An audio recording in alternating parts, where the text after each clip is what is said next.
Hey everybody! Welcome back to Big Hair Gaming. We're here with another video covering our favorite game, Last War. And today we've got part 3 of our 3-part series covering the Season 2 Profession Skill Trees. So, in part 1, we went over the shared parts of both skill trees for Engineer and War Leader. In part 2, we went over the Engineer skill tree. For part 3, we're covering War Leader. So, let's jump on in and talk about it. So, for the War Leader profession, who do I recommend take this? The War Leader skill tree is entirely focused around the strong get stronger. So, if you're one of the strongest people in your alliance, and or if you're on average one of the stronger people on your war zone, then you might want to consider taking the war leader profession, as it's going to help you do combat stuff more effectively, faster, better, stronger, harder, all that stuff. So let's jump on in. At the bottom of the skill tree, we've got the skill Immediate Return, which is exceptionally useful for the War Leader, as it's going to give you some greater versatility and allow you to play much riskier than you would otherwise be able to. What it does is that when you're teleporting, any squad that's not in your base will immediately return to your base for the first X number of teleports per day, where X will be the number of skill points you invest in it, up to 5. This gives you the ability to not have to worry about how far you're sending your troops out. If anybody teleports next to you to engage in combat with you, and your strongest troops are out, or you know that you can't contend with them and you can't risk losing a whole bunch of troops, Immediate Return is the skill that you want to have in your back pocket that'll let you get away. Now, if you're not a war leader, you do still have the ability to do something like this during the seasons when they allow you to do some server-to-server teleporting. Server-to-server teleporting will always teleport you to whatever your target server is, even if your troops are out of your base. So, something to know: if you run out of immediate returns and you're a war leader, you can still take advantage of that. It does have a 5-minute cooldown, so make sure you pay attention, but it's also very useful to have in your back pocket. Now, moving along, we have Unit Mobilization. This skill, when you use it, you can use it every day. You will receive at max level, level 5, 250 troops of your highest level units. For me, this isn't that beneficial because it's only 250. You are going to spend a lot of resources and a lot of time building troops and all that sorts of stuff, blah, blah, blah. However, 250 isn't a lot of troops to get.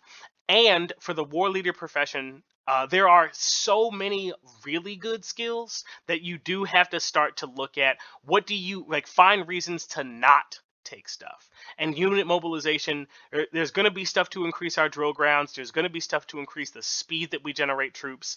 Tons of stuff. So for me, I say skip this one. We got better stuff coming up, coming down the pipe. So moving along to the level 5 range, we have drill ground prep. So I said there will be stuff to increase the size of your drill ground. Here it is. At level 5, it'll increase the size of your drill ground capacity by 10%, which is super great. If you are a war leader, your job is to wage war. How do you do that? With troops.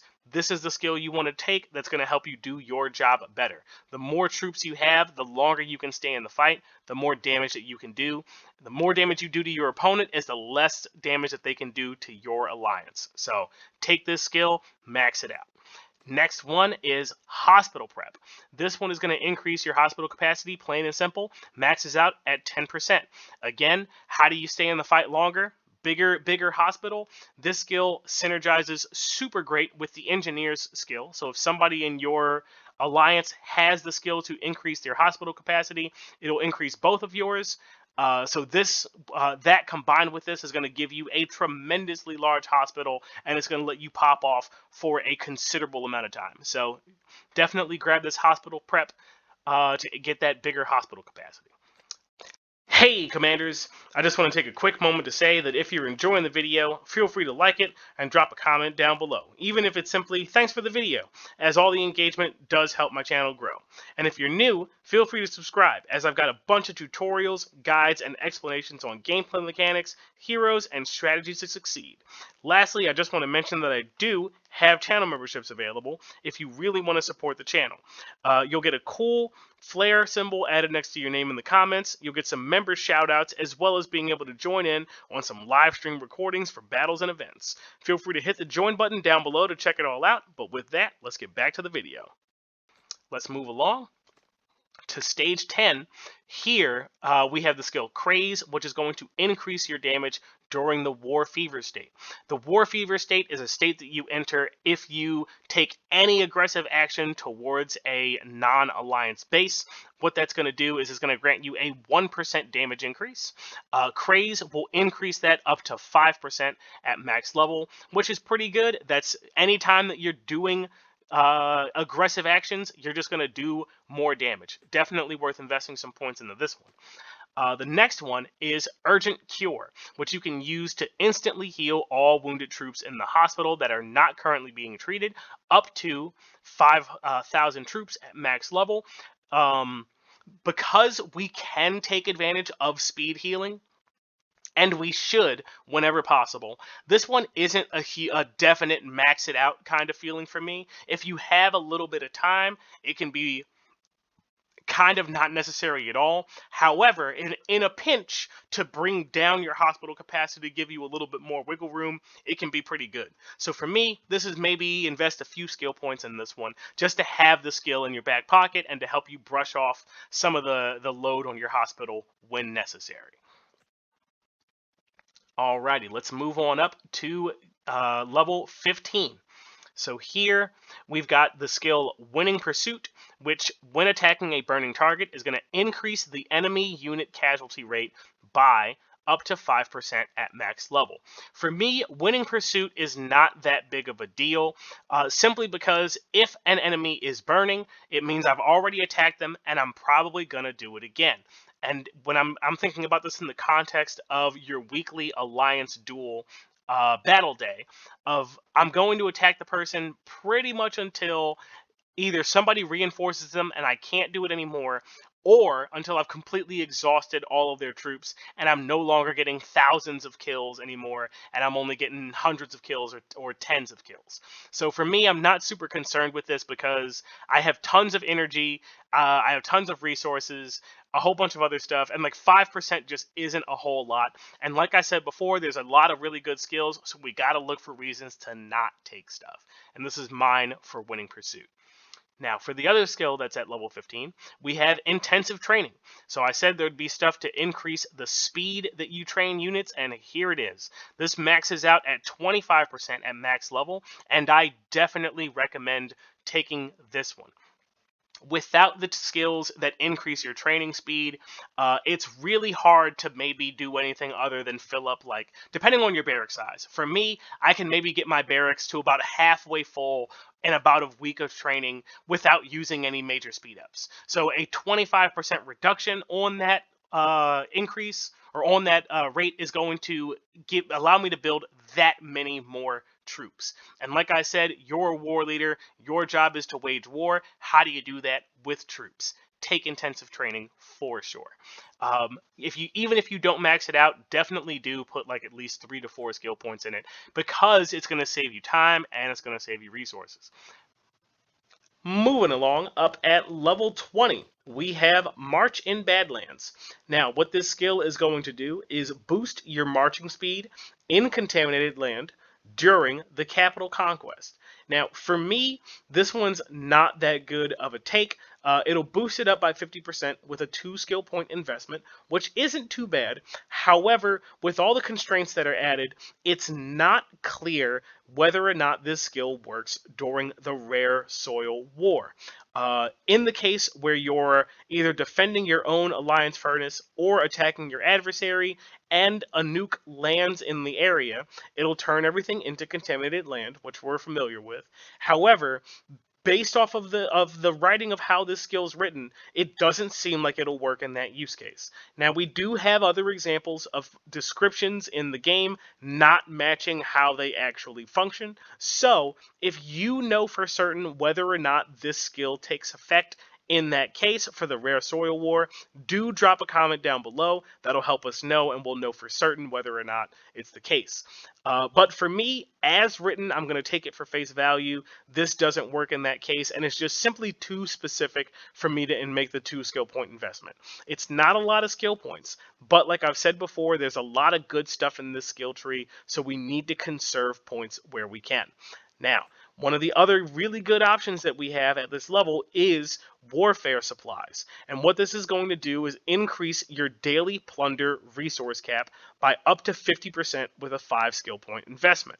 If you're not familiar with what your daily plunder is, this is any time that you attack a commander's base, you're going to loot some resources. And your plunder cap is basically the amount that you can start to loot before you start to hit some percentage drop off, where at some point you'll only get 15% of your total plunder, and then eventually it'll drop down to 5. What warfare supplies is going to do is increase that regular cap by up to 50% with the full investment, meaning that if you're a war leader, you're just going to be able to get more loot when you plunder bases. Plundering is something that everybody should be doing, irrespective of whatever their profession is. So whether you're an engineer or a warlord, you can plunder, but warlords will get more for it. For me, I view this skill as the complement in the war leader profession to the engineer skill, which is rapid production. So basically, the engineers have that skill that they can use every single day to get a bunch of resources. The war leaders have this skill. So that's my view on that. Definitely take this one. Try and max it out as early as you can, because it's something that will benefit you every single day. Next up, we have our skills at level 25. First, we've got the skill Inspire, which is going to give you a unit morale boost that's going to cap out at a 10% buff. This is a definite take. More morale, a greater morale difference between you and your opponent means that you do more damage. So this is a big skill that's going to help you do some extra damage, especially in those ones where you just have more morale than your opponent. So if you have T10s and someone else doesn't, the T10s already have a morale boost over T9s, so you're just going to beat them even more soundly. Or if they're stronger than you, you'll be able to reach up and punch upwards a little bit harder thanks to the Inspire skill. So definitely put some points into this one. Next up, we have the Speed Up Reinforce. So when reinforcing an ally's base, it'll increase your march speed. This is a 5 skill point investment, and this is going to increase it by 50%. For me, this is not a hugely beneficial skill. Reinforcing your allies is usually something that you can do preemptively. The times where like you need to do it right away, like even with like a 50% speed up, like I might just throw some gems at it just to speed it along. It really does like come down to, you know, how critical is it that you be wherever you need to be when reinforcing an ally, quick, fast, and in a hurry. Now, could you theoretically use this upon returns from marches to try to get home faster? Possibly. I know the returning march speed for different tasks are a little bit different, so you might be able to cheese yourself into getting home faster by switching a squad to rally a alliance mate in your hive. That could be a decent use of it, but for 5 skill points, maybe not. So if you're looking to do something like that and get home a little bit faster, maybe you could manipulate this and do that. But for me, I'm not even willing to invest the skill points to figure out if that's a strategy, because it's just not that important to me. Moving along to level 30, we have the skill Team Strike, which when participating in or initiating rallies, you're going to boost the damage for all squads in the rally. This one is a very solid one, especially in Season 2 when you're taking land and you're working your way towards the center of the map. In Phase 1, that's going to be the first 4 weeks of the season. During that phase is going to be very helpful, especially because you're trying to beat the world bosses as quickly as you can before other alliances are able to. So being able to squeeze out every little bit of extra damage is going to be a massive help to you, especially if you're working with a virus resistance deficit. All that like little extra damage is going to help. So having at least somebody on your team have this skill will be a very big help. Very big help. Good. So moving along to the next one, we've got the skill Disguise. So this one is strictly a skill that you take if you're going to get into some mischief. And let's break it down. So you'll use this skill to enter disguise state, which is going to hide your information and does not appear in enemy battle reports. And it'll last 30 minutes, and the cooldown is every 2 days. So for me, this is like purely the kind of thing you might do. You might take if you're uh, at odds with people on your home server, and maybe you want to attack somebody who's annoyed you or something, and you don't want it to show up in the battle report. You could use this skill. Like the downside is like they can still see you. So if like they're online and you go to attack them, like they'll still see your name like come up to them. Like they won't get a battle report about it, but they'll still have it. Like they won't be able to prove that you attacked them unless they take a screenshot, of course. But they'll still have that there. So for me, this one is like not super. For me, I don't play like this. I don't do those kind of things. So this isn't a skill that I would take. But that's the use case that I could see for it. So let's move along up to level 35. We got 2 skills here. This is going to be Tactical Reinforce, which when reinforcing an ally's base, the attacking side unit casualty rate increases, and it does not stack. It's going to increase up by 5%. It's a 5 skill point investment. For me, I'm not super concerned with this. Like I don't reinforce my allies largely as a means of like trying to kill my opponent's troops. Now, like as a side thing, like on battle day, like we might lay a trap where somebody is like, oh, I don't have any troops left. Feel free to reinforce me and hopefully somebody will jump in and attack. Like, yeah, that's neat and all, but like I'm mostly relying on the tons of thousands of troops that I'll deal damage to rather than like an extra 5 bonus percent. Like I'm not really relying on that. So for me, again, we're looking for reasons to not take some stuff that's not so great. So I'm not going to invest in that one.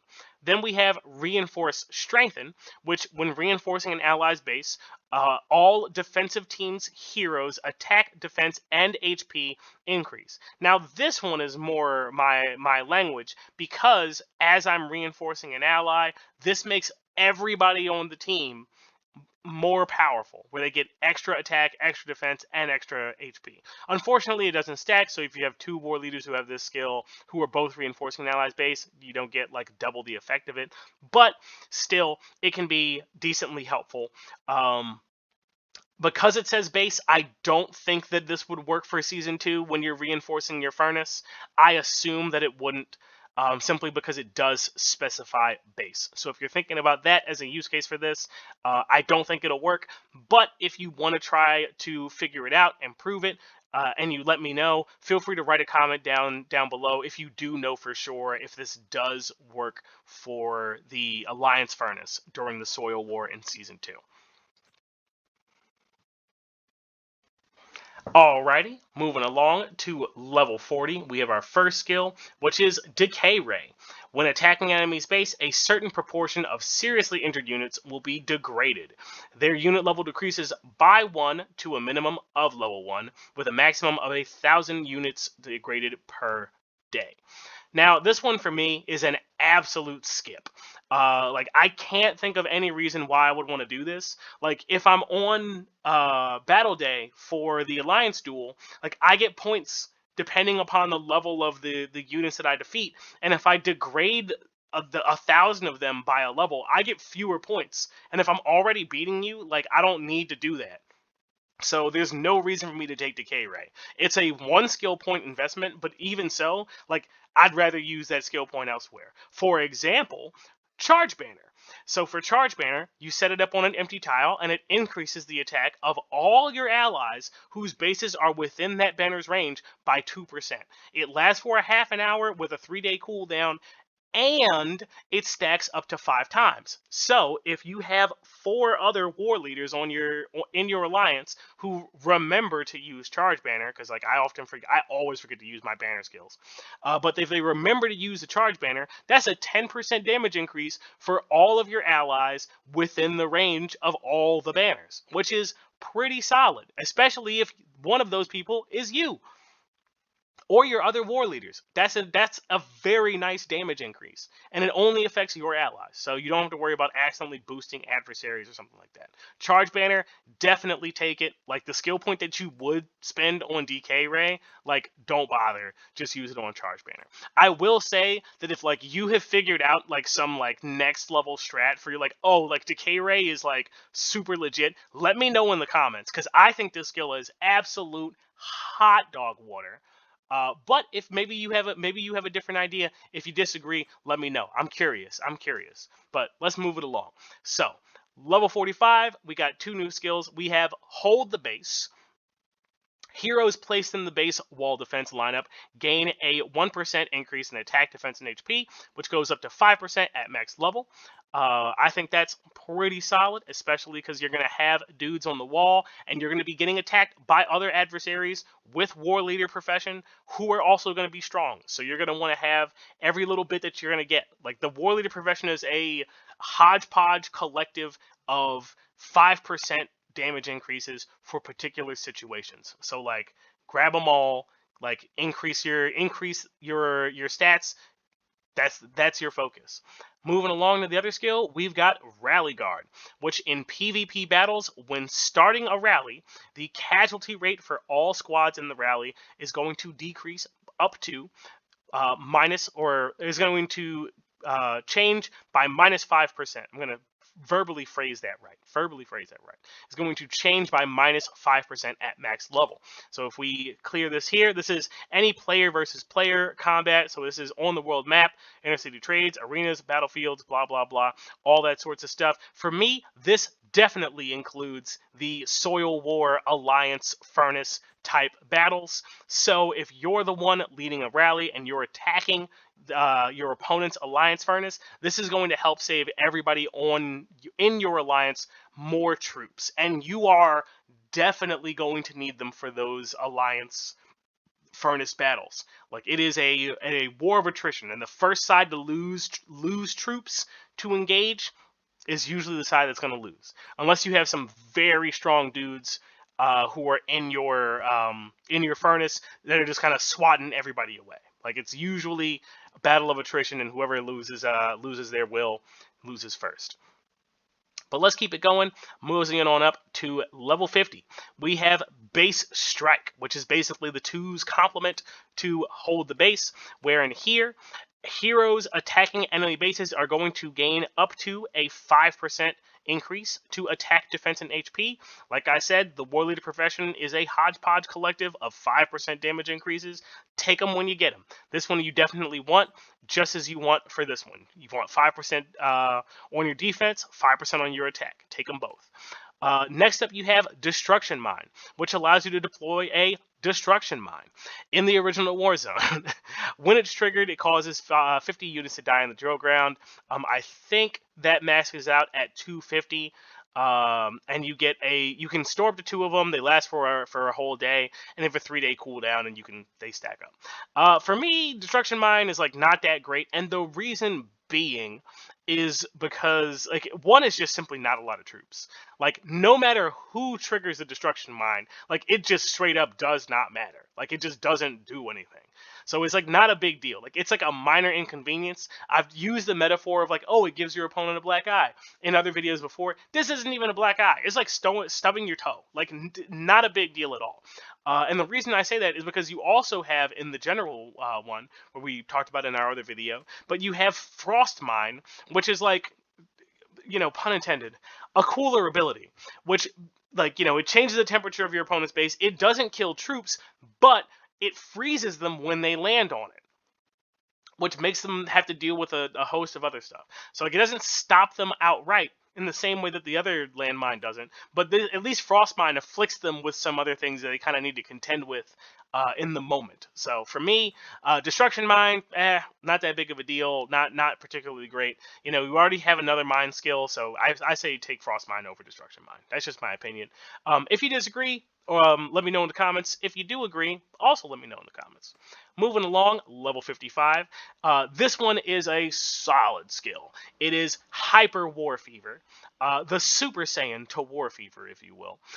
War Fever duration is extended by an additional 5 minutes, and heroes will get an extra 1%. That's going to max out at 5% if you go to max the skill, but an extra 5% attack during the War Fever time. And you have to have Craze to learn the skill, which we've talked about earlier. But Hyper War Fever, basically this is going to let you just do more of your regular War Fever stuff better for a little bit longer. Like you do have whether you call it a bonus or a detriment very much depends on your perspective of whether having to be in War Fever for an additional 5 minutes is good or bad.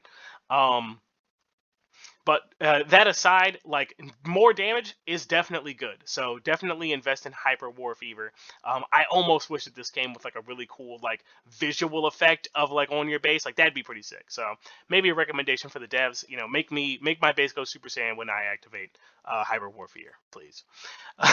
Moving along. Whoops, there we go. Next up, we have Rally Vanguard, which in PvP battles, when starting a rally, is going to increase the enemy's casualty rate by up to 5%.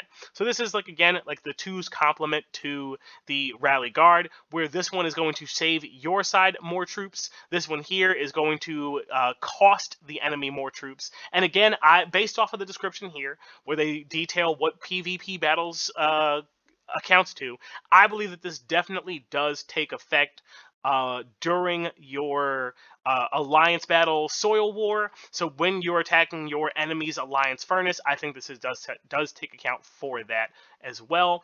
Is 5% a lot? No. So I could totally see for both Rally Vanguard and Rally Guard that if you wanted to maybe only invest like a couple of points into it, like that would be totally fine if there's some other stuff that you do want to sacrifice points for and in favor of getting some more stuff. So for example, if you only had a couple of skill points to put into Hyper War Fever, I could totally see you siphoning some skill points from either of those two in favor of Hyper War Fever or something like Base Strike just to get that full buff up to level 5. So moving along up to stage level 60, we've got Riot Control, which is super solid. Definitely take this one. It's just damage reduction up to 5%. Like that's great. There's no extra constraints. There's no rules. There's no special conditions, terms. You know, all that sorts of legal contract nitty gritty. It's just a 5% damage reduction. Take it if you got the skill points. If you need to move some stuff around, totally recommended. Grab it.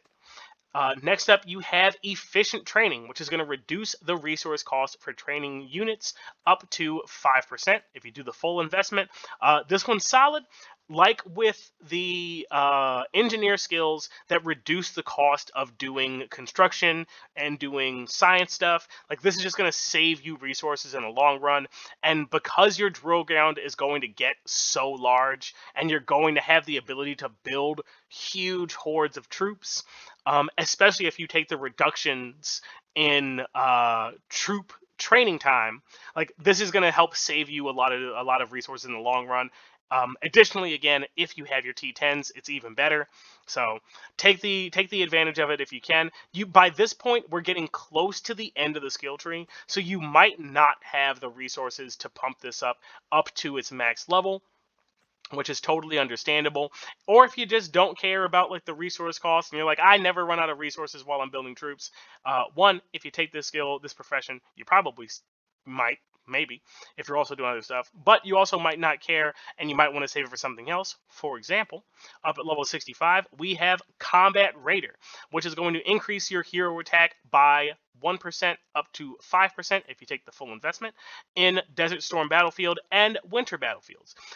For me, this maybe if I'm the kind of person who bought the Season 1 extra skill points and the Season 2 extra skill points in the Season Store, maybe I could see going for this. But at this point, we're up to level 65, and there's a lot of good stuff under this point. So you probably don't have the superfluous skill points to go throwing it into Combat Raider.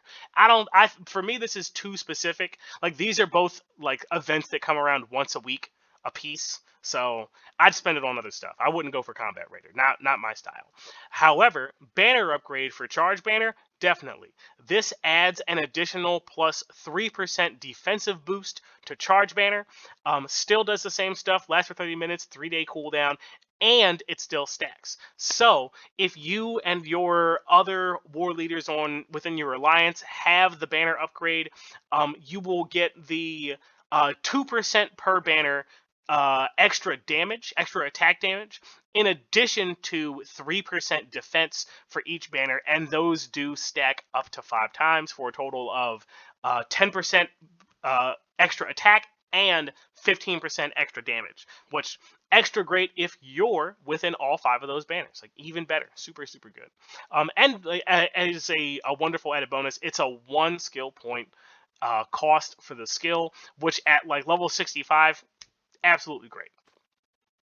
Then we have up to level 70, we have our last 2 skills. We've got Assault Squad, which is going to decrease your enemy's crit rate by up to 5% with the full investment, which is very solid. Like, there's some very reasonably well sought after decorations, which will increase your crit rate, and this skill just negates that against your enemy. Decreasing crit rate is nothing to sneeze at, and I'm really happy to see like a very nice, worthwhile skill at like the top of the skill tree, because sometimes depending there's some lackluster skills at the top of the skill tree.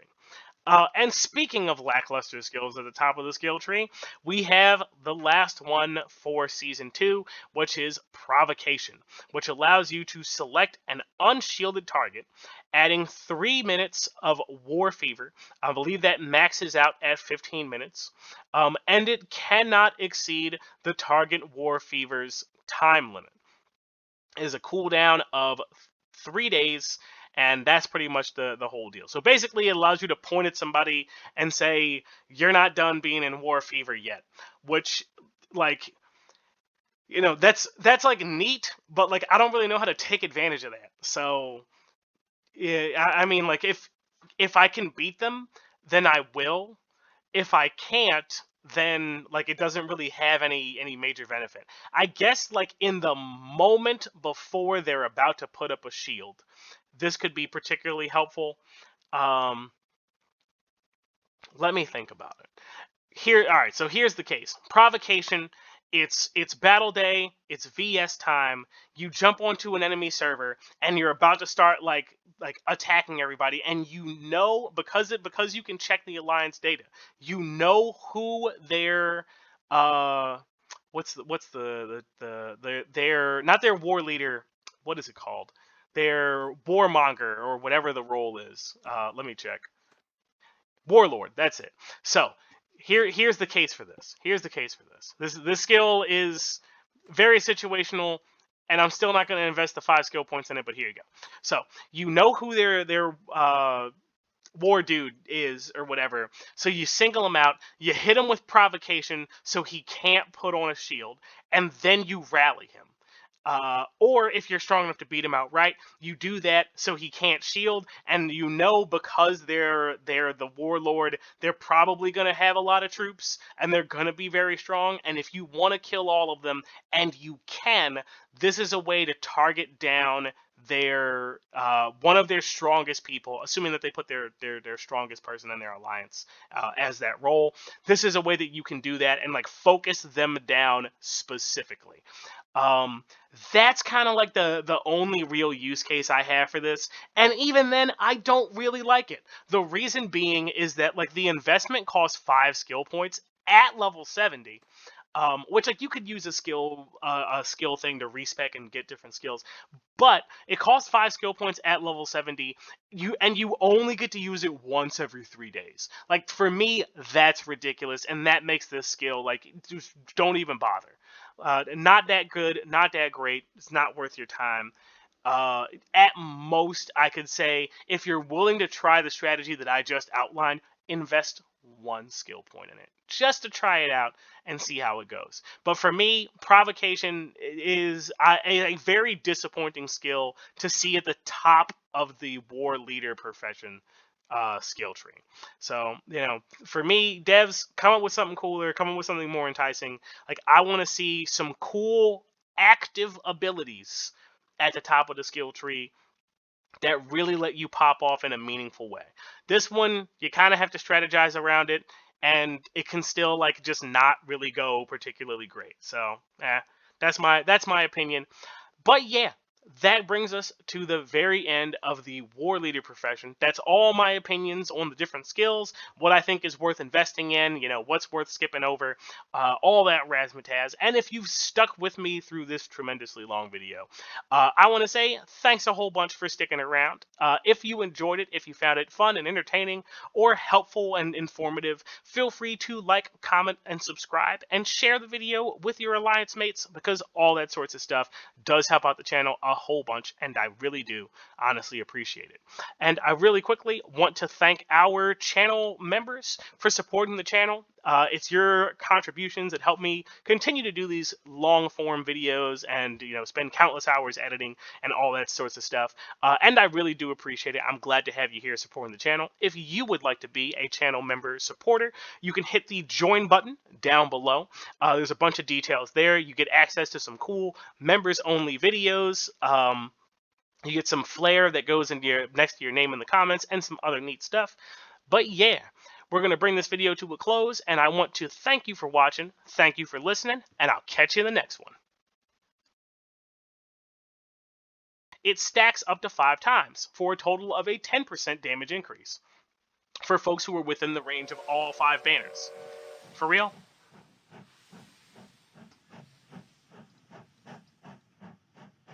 I don't think I ever got on the train. Oh well.